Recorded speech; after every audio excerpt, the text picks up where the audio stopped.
स्वागत है आपका इंटरनेशनल स्पेस स्टेशन पर। और आज हम जानेंगे कि कैसी होती है अंतरिक्ष में एस्ट्रोनॉट्स की जिंदगी। दोस्तों, हमारी आकाश गंगा में 200 बिलियन प्लैनेट्स हैं और अंतरिक्ष में आकाश गंगा जैसी 2 लाख करोड़ गैलेक्सीज हैं, जिनमें अरबों खरबों प्लैनेट्स हैं और स्टार, उल्कापिंड और क्षुद्र ग्रह मौजूद हैं। इसी से आप अंदाजा लगा सकते हैं कि ये यूनिवर्स कितना बड़ा है। और यहाँ हमारी पृथ्वी एक चावल के दाने जितनी तुच्छ है। हमारे ये विशाल का यूनिवर्स सैकड़ों रहस्यों से भरा हुआ है और इन रहस्यों से पर्दा उठाने के लिए हमारे साइंटिस्ट एस्ट्रोनॉट्स को स्पेस में भेजते हैं। हालांकि अंतरिक्ष में जाकर धरती की किसी और भी जगह पर जाने जैसा बिल्कुल भी नहीं है, क्योंकि इस सफर में एस्ट्रोनॉट्स कई तरह के फिजिकल और मेंटल चैलेंजेस से गुजरते हैं। इसी वजह से एस्ट्रोनॉट बनते ही उन्हें कई महीनों से लेकर सालों तक लगातार अंतरिक्ष में जाने की ट्रेनिंग दी जाती है, जिसके बाद इन्हें एक स्पेस क्राफ्ट में बिठाकर अंतरिक्ष में भेज दिया जाता है, जहां इन एस्ट्रोनॉट्स का ठिकाना बनता है इंटरनेशनल स्पेस स्टेशन यानी ISS, जिसे दुनिया के 16 देशों ने मिलकर करीब 150 बिलियन डॉलर्स की लागत से बनाया है। ISS को हम धरती की सतह से 408 किलोमीटर की ऊंचाई पर पृथ्वी की ऑर्बिट में लगातार घूमने वाली एक एडवांस लेबोरेटरी, होटल या व्हीकल भी कह सकते हैं, क्योंकि यहाँ पर एस्ट्रोनॉट्स के खाने पीने, रहने, सोने और एक्सपेरिमेंट करने की सभी सुविधाएं उपलब्ध हैं। लेकिन हर चीज जीरो ग्रेविटी में करनी होती है, जो अपने आप में काफी कठिन काम बन जाता है। तो आखिर अंतरिक्ष यात्री ISS पर कैसे खाते पीते और रहते हैं, नहाना और शौच क्रिया जैसे जरूरी काम कैसे करते हैं, और क्या वाकई में सर्वाइव करने के लिए उन्हें अपना पेशाब पीना पड़ता है, चलिए जानते हैं इस दिलचस्प वीडियो में। दोस्तों, ISS पर जाकर एस्ट्रोनॉट्स 5 महत्वपूर्ण काम जरूर करते हैं, जिनमें रिसर्च एंड एक्सपेरिमेंट करना, ISS की मेंटेनेंस और मरम्मत करना, स्पेस सूट पहनकर खुले अंतरिक्ष में स्पेस वॉक करना, एक्सरसाइज करना और 8 घंटे की नींद लेना शामिल है। लेकिन एस्ट्रोनॉट को जिस काम में सबसे बड़ी समस्या का सामना करना पड़ता है वो है डेली रूटीन फॉलो करना, क्योंकि जहां पृथ्वी पर हम सभी 24 घंटे में एक बार सूर्योदय और सूर्यास्त देखते हैं, यानी यहाँ एक दिन में 24 घंटे का होता है, वह इंटरनेशनल स्पेस स्टेशन अपनी तेज गति की वजह से 24 घंटे में पृथ्वी के 16 चक्कर लगाता है। यानी यहाँ रहने वाले एस्ट्रोनॉट्स को दिन में 16 बार सूर्योदय और सूर्यास्त देखने को मिलता है। ऐसे में उनकी बॉडी क्लॉक बिगड़ने लगती है, जिससे वो बीमार भी पड़ सकते हैं और उनकी प्रोडक्टिविटी भी खत्म हो जाती है। इसलिए एस्ट्रोनॉट्स भी पृथ्वी की तरह ही 24 घंटे के दिन की रूटीन को फॉलो करते हैं और समय देखने के लिए अंतरिक्ष यात्री ओमेगा कंपनी की स्पीड मास्टर प्रोफेशनल वॉच का ही इस्तेमाल करते हैं, जो उन्हें पृथ्वी के टाइम के हिसाब से सुबह नींद से उठने में मदद करती है और एस्ट्रोनॉट्स सुबह 8 बजे नींद में से उठ जाते हैं। यहाँ आपको बता दें कि धरती पर गुरुत्वाकर्षण होने की वजह से हमारे पैर जमीन पर रहते हैं, लेकिन अंतरिक्ष में जाते ही एस्ट्रोनॉट्स की बॉडी वेटलेस हो जाती है और हवा में तैरने लगती है, जिस वजह से खाना पीना, टॉयलेट करना और नहाना जैसे रूटीन काम भी हवा में तैरते हुए करने पड़ते हैं, जो उनके लिए तो काफी ज्यादा चैलेंजिंग होती है। लेकिन आपको उन्हें ये टास्क करते देखकर काफी मजा आएगा। तो आइए देखते हैं ISS पर एस्ट्रोनॉट्स का डेली रूटीन। सबसे पहले बारी आती है फ्रेश होने की।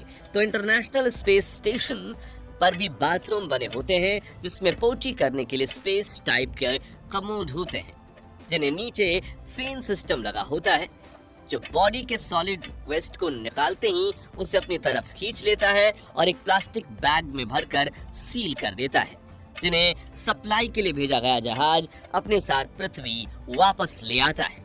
लेकिन हमने शुरुआत में एक सवाल किया था कि क्या एस्ट्रोनॉट्स को अंतरिक्ष में ही अपना पेशाब पीना पड़ता है, तो इसका जवाब है हाँ, लेकिन जैसा आप सोच रहे हैं वैसा नहीं। दरअसल लिक्विड वेस्ट यानी पेशाब के लिए हर एक एस्ट्रोनॉट्स के पास एक प्लास्टिक बैग होती है।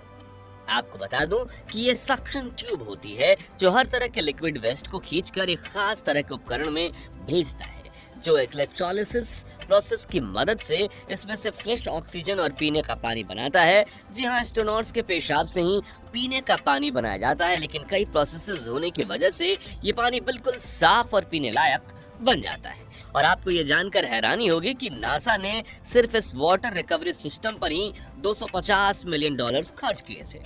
फ्रेश होने के बाद अंतरिक्ष यात्री नहाने के लिए जाते हैं, जिसके लिए वो एक टॉवल पर पानी और साबुन लगाकर उससे अपने शरीर को अच्छी तरह से पोंछ लेते हैं। हालांकि स्पेस में पानी भी तैरता है, इसलिए हवा में ही टॉवल को गीला किया जाता है और फिर कोई एस्ट्रोनॉट इस टॉवल को निचोड़ता है तो पानी इनके हाथों पर भी एक पारदर्शी परत बनाकर चिपक जाता है, इसलिए तौलिए से शरीर को अच्छे से पोंछना पड़ता है।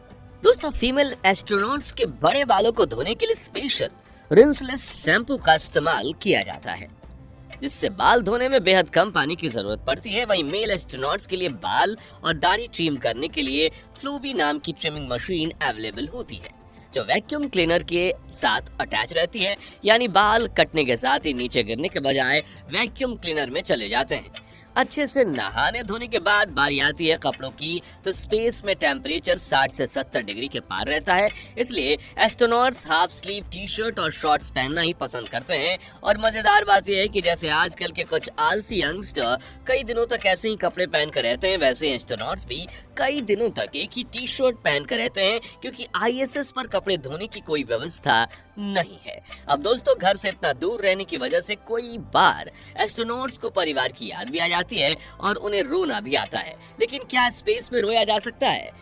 और अगर हाँ, तो उनके आंसू कहाँ जाते हैं? तो इस बात का जवाब देने के लिए एक एस्ट्रोनॉट्स ने अपनी आंखों में पानी डालकर रोने की कोशिश की थी, जिस दौरान उनकी आंखों से आंसू निकल तो रहे थे, लेकिन नीचे गिरने के बजाय चेहरे पर चिपक कर तैर रहे थे, जिसे पोंछने के लिए टॉवल की जरूरत पड़ती है। खाने की बात करें तो एस्ट्रोनॉट्स धरती से खाना अपने साथ ले जाते हैं और वो हाइड्रेट फॉर्म में होता है, ताकि वो लंबे समय तक खराब ना हो। आमतौर पर खाने में अंडे, मीट, ब्रेड और सब्जियां होती हैं, जिन्हें खास तौर पर जापान, अमेरिका और रूस में ही तैयार किया जाता है। बर्तन भी खास तरह से डिजाइन किए जाते हैं ताकि ग्रेविटी के बिना कटे और चम्मच किसी के आंख, नाक और कान में न घुस जाए।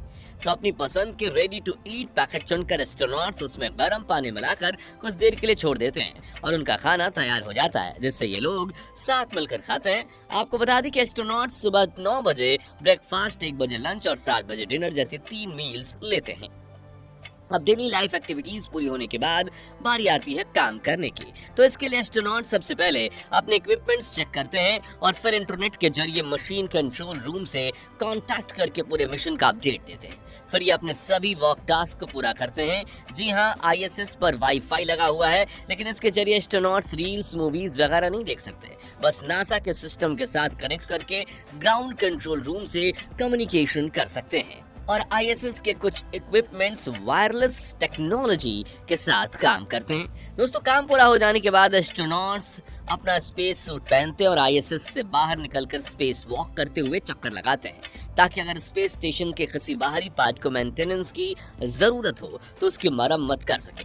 हालांकि रोजाना स्पेस वॉक करना कंपल्सरी नहीं होता, मगर वॉकआउट जरूर होता है, क्योंकि ग्रेविटी न होने की वजह से एस्ट्रोनॉट्स के शरीर में हड्डियों और मांसपेशियों में कमजोरी आने की समस्या हो सकती है।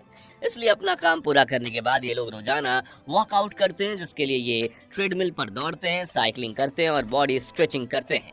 आखिर में डिनर करने के बाद एस्ट्रोनॉट्स साथ में बैठकर गप्पे लड़ाते हैं या अपना काम पूरा करते हैं। फिर करीब 10:30 बजे ये लोग अपने स्लीपिंग पॉड में जाकर सो जाते हैं, जहाँ इन्हें रेलवे के डब्बों में लगे बर्थ के जैसे ही बेड पर खुद के शरीर को स्लीपिंग बैग में बांधना होता है, ताकि अपने शरीर को एक जगह पर रखकर नींद ले सके। और अपने स्लीपिंग पॉड में ही सोने से पहले ये लोग अपना लैपटॉप भी चला सकते हैं, अपनी बुक्स भी पढ़ सकते हैं, जिसके बाद ये लोग 8 घंटे की जरूरी नींद लेते हैं। फिर दूसरे दिन सुबह उठकर इसी रूटीन को दोबारा फॉलो करते हैं। दोस्तों, कभी ना कभी आपके दिमाग में ये सवाल तो जरूर आया होगा कि क्या स्पेस में एस्ट्रोनॉट्स फिजिकल रिलेशन बना सकते हैं?